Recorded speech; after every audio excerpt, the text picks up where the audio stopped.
tidak kita duga kami dihempas oleh Bampe itu dari ketinggian 500 itu sampai ketinggian 1.500, terus kita terjatuh di daerah Pacuan Kuda Pamulang. Alhamdulillah 3 kru helikopter dari kami dari 4004 itu 3-3-nya selamat.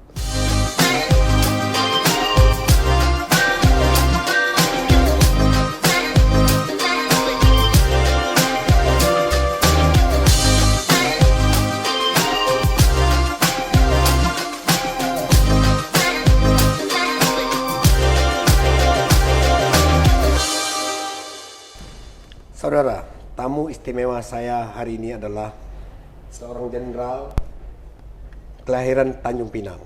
Beliau adalah putra daerah Kepulauan Riau. Karirnya di kepolisian cemerlang dan mendirikan organisasi Perhimpunan Melayu Raya. Slogannya adalah Kepri adalah kita.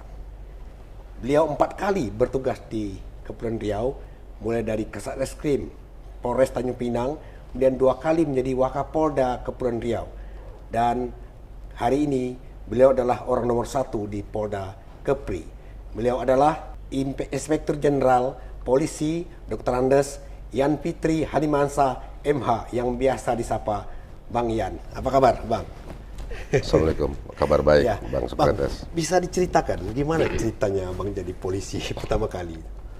Ya, pertama-tama kita cerita waktu saat saya masih usia kecil, Bang, ya. Saya usia kecil itu saya terlahir di Tanjung Pinang, kemudian pada tahun 74 almarhum ayah itu meninggal. Bapak meninggal di 74, yang kebetulan meninggalnya juga di Jakarta. Saat itu kakak saya, Katit, itu ada di Bandung, sedang kuliah di Akademi Perawatan di Bandung.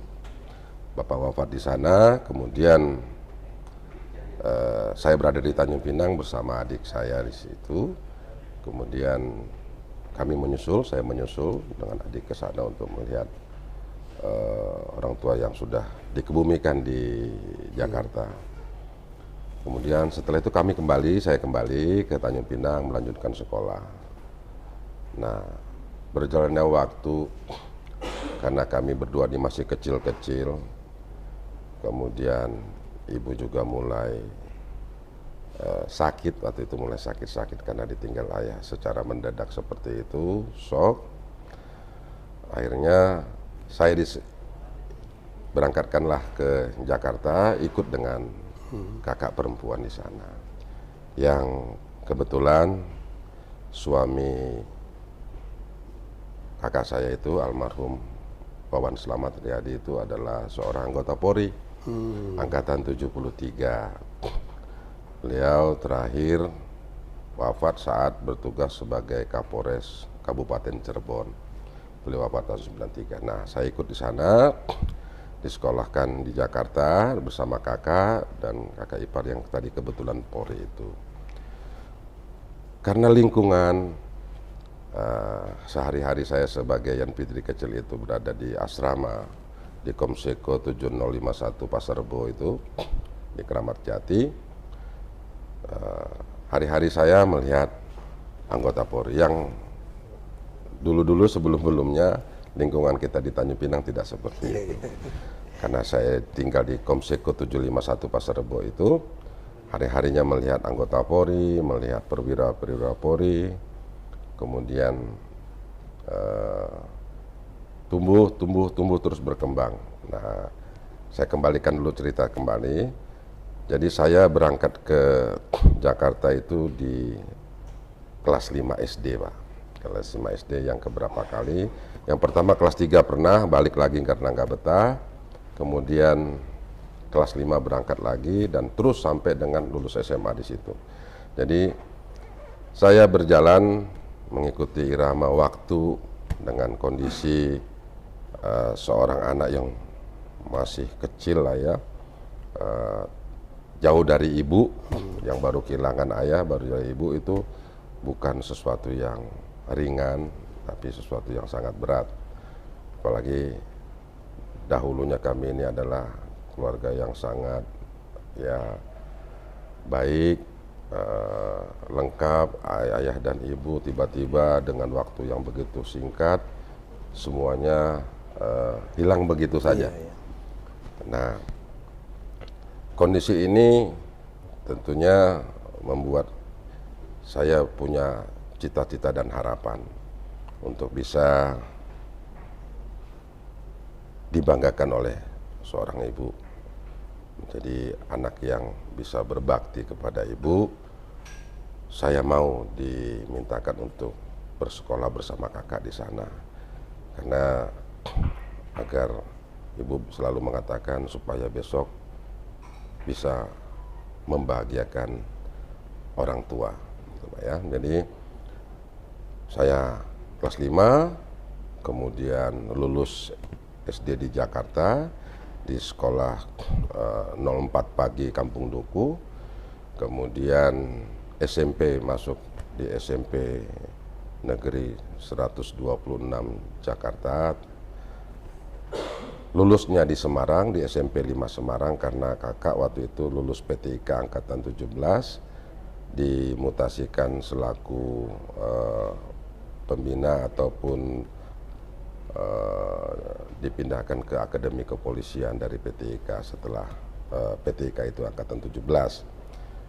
Saya lulus di Semarang, kelas 3 SMP-nya di Semarang, di SMP 5 Negeri Semarang Pasar Kagok. Lulus SMP, saya lanjutkan, kan kami tinggal di asrama Akapol, Pak, di asrama di Blok H nomor 50 itu. Saya, kakak saya yang sudah punya anak-anak, jadi saya tinggal di sana di Blok H 50. SMA saya lulus di SMA Katolik, SMA Sin Louis Semarang di Jalan Dr. Wahidin nomor 110 di situ. Saya sekolah di situ lulus tahun 86. Saya lulus 86 di situ. Nah, disitulah oleh kakak saya, kakak ipar saya waktu itu almarhum, tanya sama saya, kamu mau kuliah di mana? Saya masih ragu-ragu, bingung gitu kan, mau kemana ini ya kan? Saya masih sebut APDN dulu, Pak, karena melihat semua keluarga itu rata-rata tumbuh dan berkembang menjadi pegawai negeri di Tanjung Pinang ini. Om, camat, ada yang bupati gitu kan, jadi masih berpikiran seperti layaknya kebanyakan orang di Kepri ini. Dan kebetulan tahun 86 itu juga APDN tidak menerima lulusan SMA. Dia menerima lulusan S1 waktu itu. Jadi gagallah saya ke situ. Nah, akhirnya oleh kakak ipar saya sarankan untuk kamu masuk ke Akademi Kepolisian. Nah, jadi situlah, karena juga lingkungan juga mendukung, saya juga tidak asing di dunia kepolisian saat saya masih kecil dan sampai remaja, sehingga saya pun masuk ke dunia kepolisian, yaitu memasuki Akademi Kepolisian, mendaftar dari Semarang. Iya. Mendaftar dari Semarang. Tapi gitu. Ngomong-ngomong, Bang Yan, pada saat itu anak-anak Kepri, Tanjung Pinang khususnya, tidak banyak yang bercita-cita jadi polisi sebelumnya. Ya, memang informasinya juga kurang, tapi ada satu teman saya dari Tanjung Pinang itu, sekarang sudah purna, Heri Sumarji, masuk dari Tanjung Pinang. Tapi memang tidak banyak. Dari saya ke bawah, generasinya putusnya jauh jaraknya, Pak. Ya, anak kelahiran Tanjung Pinang ini generasinya jauh. Tapi akhir-akhir ini sudah banyak, ada beberapa masuk, ada 4, 5, 7, ada setiap tahunnya. Tapi generasi saya ke bawahnya itu jauh, Pak, terputus, ya? Pak, terputus. Gitu. Nah. Jadi hari ini saya satu-satunya anak Kepulauan Riau yang berpangkat bintang 2, Dirjen Polisi, dan satu-satunya juga yang berada di jabatan selaku Kapolda. Jadi tidak ada lagi yang lain, tidak ada teman, tidak ada kawan, tidak ada siapa-siapa, ya jadi barang langka lah, Pak, kira-kira gitu, Bang Sokrates. Ya, tapi Bang Yan, kira-kira memang gimana animo anak muda sekarang sejak adanya Polda Kepri yang berdiri sejak tahun 2005 ini? Ya, saya sewaktu saya menjadi Wakapolda, Bang Sokrates, memang yang daftar untuk di lingkungan akademi kepolisian itu sangat minim Pak ya untuk dapat diterima, kuotanya sangat kecil. Di 2016 itu pertama kali saya di sini, saya berkeinginan untuk anak-anak Kepri ini dapat diterima menjadi bayangkara bayangkara lainnya, tidak hanya di level akademi kepolisian. Karena saat saya datang itu kita tidak memiliki SPN Pak. Kita masih menerima seleksi, tapi kita menitip pendidikannya di Pekanbaru Pak. Dan kuotanya diberi sedikit Pak, hanya 40 orang. Nah, saat 2016 itu saya memberanikan diri mengajukan diri kepada Pak Kapolda waktu itu, Pak Sambudi Gustian, untuk saya membuat SPN di tempat bekas pol air di Tanjung Batu. Akhirnya karena Pak Kapolda merestui, saya meminta izin kepada waktu itu Pak Kalim Diklat, ya saat itu dijabat oleh Pak Safrudin, yang mantan Wakapolri itu. Saya bermohon agar diberi kesempatan untuk bisa membuat SPN dan mendapatkan kuota didik di tahun 2016. Beliau mengizinkan dengan syarat sarana prasarananya yang minimal harus terpenuhi. Jadi selama 3 bulan lebih, hampir 4 bulan, saya bolak-balik Tanjung Batu bagaimana mempersiapkan ex kantor pol air yang ada di Tanjung Batu itu bisa digunakan sebagai sekolah polisi negara atau SPN. Dengan segala upaya, dengan cara saya, alhamdulillah di 2016 itu bisa terwujud. Polda Kepri memiliki SPN tersendiri dan mendapatkan kuota didik yang cukup mengembirakan sebanyak 250 orang untuk dididik pertama di SPN Tanjung Batu. Nah, sekarang itu ada sampai sekarang. Itulah kebanggaan saya yang bisa saya berikan kepada anak-anak Kepri untuk bisa menjadi tulang punggung baru bagi keluarganya. Yang pertama itu, kemudian menjadi polisi lokal yang menjaga beranda negeri ini, beranda Indonesia, negeri segantang lada bunda tanah Melayu ini yang benar-benar unik karena berbatasan langsung dengan beberapa negara sekaligus dan bentangan garis perbatasannya yang terdiri atas laut yang begitu luas, panjang, dan juga menjadi miniatur Indonesia yang luar biasa karena keberadaan segala macam anak suku bangsa lengkap ada di Kepulauan Riau ini. Dan harapan saya dengan keberadaan polisi-polisi lokal ini yang bersumber dari segala suku anak bangsa yang ada di Kepri ini melahirkan bayangkara yang bisa menjadi wujud penolong-penolong bagi masyarakat di Kepri. Ya, kaitannya dengan tadi yang bilang soal wilayah Kepri ini kan lebih 2000 pulau. Ya. Bagaimana mengamankan wilayah yang seluas ini dengan laut yang mencapai 96%? Inilah ya, kita kalau melihat Kepulauan Riau ini, Bang Sokrates, banyak wilayah Indonesia yang mirip-mirip seperti ini. Tapi keunikan dan kekhasannya tidak sama dengan di Kepri. Itu yang saya bilang tadi, karena kita memiliki posisi yang sangat strategis di segitiga emas perekonomian dunia, kemudian kita berada di 5 negara sekaligus yang berbatasan dengan kita, kemudian 4% hanya wilayah daratnya dan sisanya 96% itu adalah laut. Pulau-pulau masih banyak yang tidak terhuni oleh masyarakat, kemudian masih banyak pulau-pulau juga yang sulit untuk dijangkau yang ada di wilayah Kepulauan Riau ini. Untuk menjaganya tentu kita harus bersama-sama TNI, Polri, kemudian masyarakat dan stakeholder yang lainnya bersama-sama benar-benar bersepakat untuk menjadi mata dan telinga bagi bangsa ini. Jadi tidak berdiri sendiri-sendiri, tapi kita bersepakat bersama-sama bergandengan tangan menjaga wilayah Kepulauan Riau ini sebagai beranda Indonesia untuk tetap terjaga dari segala sesuatu yang akan merugikan anak-anak bangsa ini ke depannya. Apapun itu, baik kejahatan transnational crime ataupun yang lain-lainnya, termasuk pencurian ikan dan segala macamnya, tentu kita membutuhkan satu kerjasama dengan semua stakeholder yang ada. Nah, dengan kerjasama yang baik sampai dengan hari ini, alhamdulillah TNI, Polri, masyarakat, kita sama-sama melihat bahwa kondisi Kepri sahabat dengan sampai dengan detik ini tetap aman, nyaman dan kondusif. Investasi bagus, masyarakat beraktivitasnya bagus. Nah, hal-hal yang seperti inilah yang perlu tetap kita jaga ke depannya supaya pertumbuhan ekonomi ke depan untuk Kepri ini semakin hari semakin baik. Karena pertumbuhan ekonomi ini akan berdampak dengan lahirnya generasi-generasi unggul ke depan, Pak. Nah, soal transnational crime itu, Bang Ian, ini kan ada yang terdekat itu kan Singapura dan Malaysia. Dan dengan Singapura kita sudah ada perjanjian ekstradisi. Mungkin dengan Malaysia juga. Bagaimana kerjasama kepolisian 3 negara ini karena kita memang berada di perbatasan?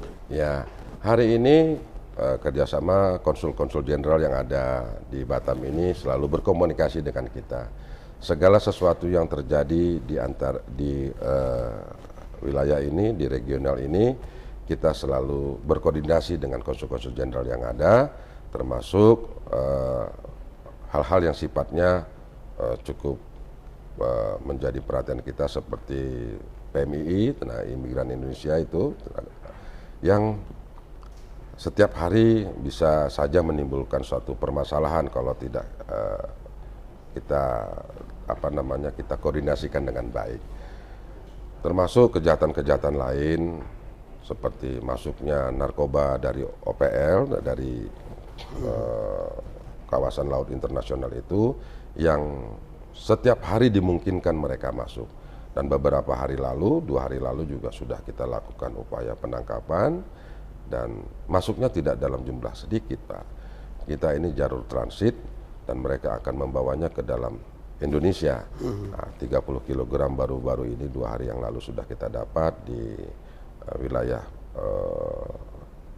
pulau yang dekat dengan OPL yang ada di Kepri ini. Jadi kejahatan-kejahatan sifatnya lintas negara ini tentu butuh koordinasi dan kerjasama dalam pengungkapan dan pencegahannya. Nggak mungkin kita berdiri sendiri, Pak, karena ini menyangkut 2 belah negara. Di situ regulasi dan aturan undang-undangnya juga masing-masing harus kita jaga. Nah, kemudian ini Bang Ian, ini kan data yang saya baca bahwa Kepri ini adalah pengguna internet terbesar kedua secara nasional. Nah, sekarang juga berkembang namanya cybercrime. Nah, mungkin yang skimming, kemudian hacker itu banyak sekali sekarang berkembang gitu. Bagaimana antisipasinya kejahatan-kejahatan di dunia maya ini? Bahkan pernah di Biro Multimedia juga. Jadi ini mengingatkan saya saat menjabat sebagai Karo Multimedia pertama nih, di mana saya betul-betul asing di dunia itu awalnya, kemudian saya dalami, kemudian saya pelajari dan ternyata dunia maya ini sesuatu dunia yang unik, Pak. Nah, kenapa saya unik? Karena betul-betul luar biasa, apalagi shareability-nya terkait dengan masalah isu, dari media online bisa langsung ke media mainstream bisa ke media lain-lain, terus berkembang seperti itu. Akhirnya saya memahami tentang perkembangan dan pertumbuhan pemanfaatan jasa internet ini di Kepri ini. Karena jasa internet ini tentunya merupakan sebuah keharusan yang tidak harus kita hindari, yang digunakan oleh mulai dari usia yang tua sampai anak-anak yang baru melek terhadap dunia teknologi. Jadi semua orang menggunakan jasa internet ini, baik di bentuk media sosialnya, untuk media online-nya, bahkan media mainstream-nya.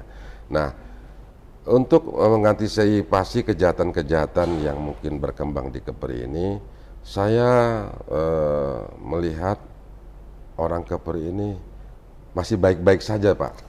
Artinya dalam penggunaan media sosial ini, termasuk media online, masih dalam taraf yang masih baik-baik dan wajar. Beda dengan di tempat-tempat yang lain, pemanfaatannya sudah jauh berkembang. Dan hanya beberapa saat lalu mungkin ada pemanfaat di ruang-ruang bisnis yang masih kita anggap keliru, Pak, ya. Seperti love skimming segala macam itu.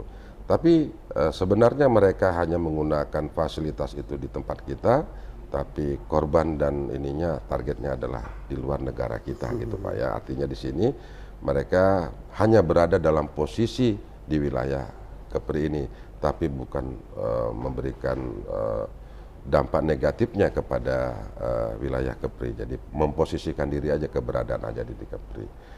Nah, terus terkait dengan masalah posisi penggunaan internet terbesar di Indonesia yang kedua, betul-betul Kepri ini, karena memang pusat internet, masuknya internet ke Indonesia itu memang ada di wilayah Batam, ini, ya. di Batam ini.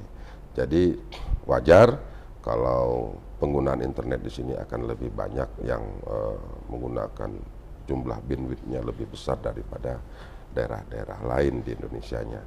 Nah, sekarang ini tinggal bagaimana kita sebagai masyarakat Kepri memanfaatkan fasilitas ini untuk yang hal-hal yang lebih positif demi kemajuan Kepri tentunya di sini. Karena apa?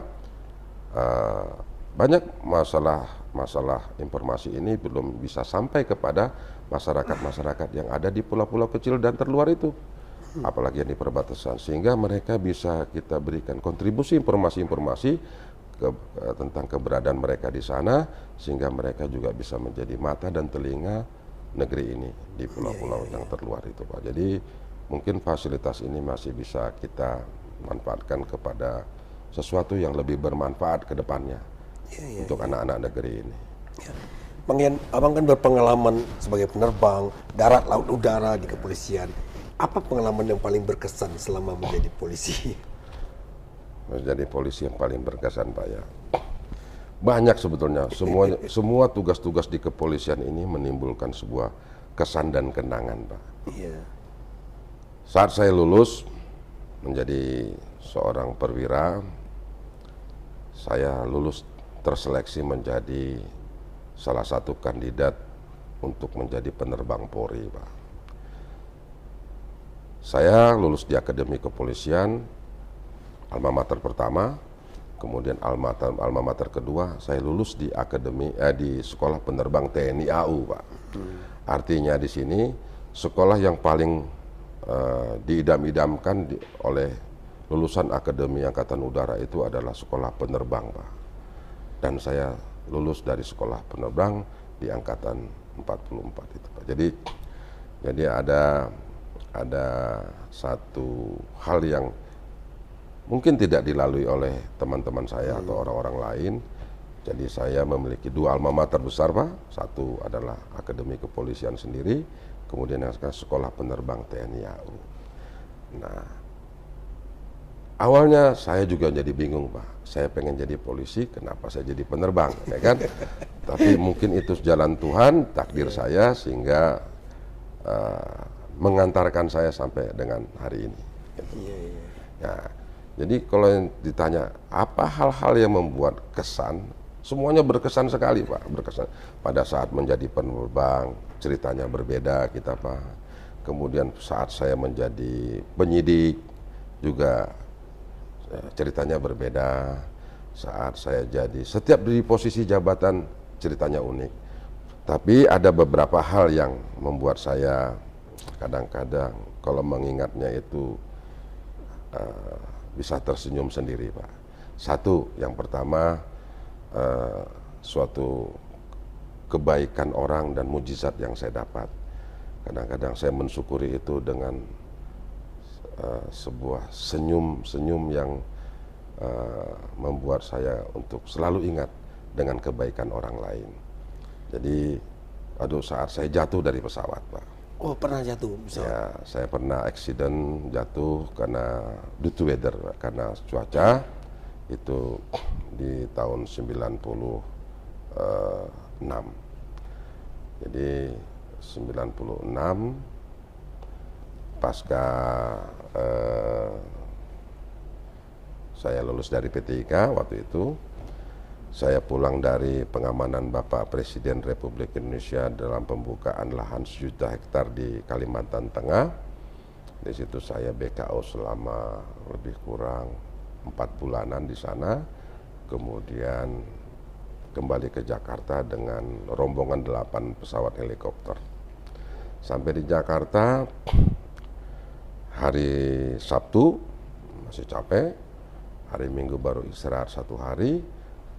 Hari Senin itu ada sebuah kegiatan yang harus diterbangkan pesawat helikopter Mabes Polri itu ke Polda Metro Jaya waktu itu. Saya ingat persis pagi itu saya ajak istri saya karena kebetulan dia juga bekerja di belakang Polda Metro di situ. Saya baru nikah 3 bulan tuh Pak. 5 bulan, sekitar 5 bulan baru nikah. Istri saya itu baru hamil 3 bulan lah isi jalan perutnya ya. Terus karena waktu itu dekat dan saya juga diperintahkan untuk terbang mendadak waktu itu, terbanglah kami ke Polda Metro. Terus sore hari setelah kegiatan saya mau pulang, kita pulang sekitar jam 5 sore itu, saat memasuki di atas Lebak Bulus itu cuaca sangat buruk sekali karena ada hujan buatan dari wilayah Bogor. Nah, setelah terjadi eksiden yang tidak kita duga, kami dihempas oleh Bampe itu dari ketinggian 500 itu sampai ketinggian 1.500, terus kita terjatuh di daerah Pacuan Kuda Pamulang. Alhamdulillah 3 kru helikopter dari kami dari 4004 itu 3-3-nya selamat gitu Pak ya. Tapi pesawat kita rusak, yang sekarang pesawat itu menjadi sebuah tugu di sekolah pimpinan Polri di Lembang. Itulah pesawat yang Fitri itu Pak. Yang sekarang menjadi tugu dan menjadi peringatan bagi siapa saja yang melihatnya bahwa pernah anak Kepri ini menjadi kru pesawat itu dan eksiden di tahun 96 itu dan selamat alhamdulillah. Ya, alhamdulillah. Tapi itu yang bilang karena kebaikan Pak, karena doa orang banyak, terutama doa ibu Pak, yang selalu sejak menjadi yatim ini, anak 2 ini selalu disebutkan dalam doanya. Gitu, Pak. Ya, itulah yang membuat kita bisa. Nah itu pertama. Yang kedua, saat saya dilantik menjadi Kapolres pertama di Kuantan Singingi Pak. Riau. Nah, itu unik. Habis dilantik oleh Kapolda di lapangan, kita nggak punya kantor. Karena Kapolres persiapan Kuantan Singingi kita dilantik di lapangan ex kecamatan di Kuansing itu. Habis dilantik kita nggak punya kantor, kita duduk di bawah pohon Pak. Kapolres persiapan dengan PJU-nya duduk di bawah pohon sambil berbincang-bincang kita mau mulai kerja dari mana gitu Pak ya. Nah itu sampai akhirnya kita bisa punya kantor, kita bisa punya anggota, satu-satu kita susun, sampai akhirnya mengantar Polres itu bisa, mungkin Polres Kuansing bisa dilihat lah, udah mendapatkan lahannya yang baik, kemudian kotanya juga tumbuh berkembang dengan baik. Tuh, unik itu Pak. Nah kemudian saya yang kedua, pada saat saya jadi Kapolres Bekasi juga Pak, itu sangat banyak macam-macam, sangat dinamis kegiatan masyarakatnya. Kemudian pada saat saya jadi Kasubdien Penindak Densus 88 anti teror juga begitu. Pada saat saya menjadi Kapolres, banyak semua yang terkait dengan tugas-tugas kepolisian itu memiliki ceritanya tersendiri-sendiri. Bang gitu Bang Sokrates. Oke, saudara, ini baru bagian awal dari cerita perjalanan karir seorang Yan Fitri. Nah, Anda akan bisa mendengar setelah ini seperti apa yang ingin dilakukan Pak Kapolda Kepri ini di Kepulauan Riau. Ikuti terus Sokrates Talk.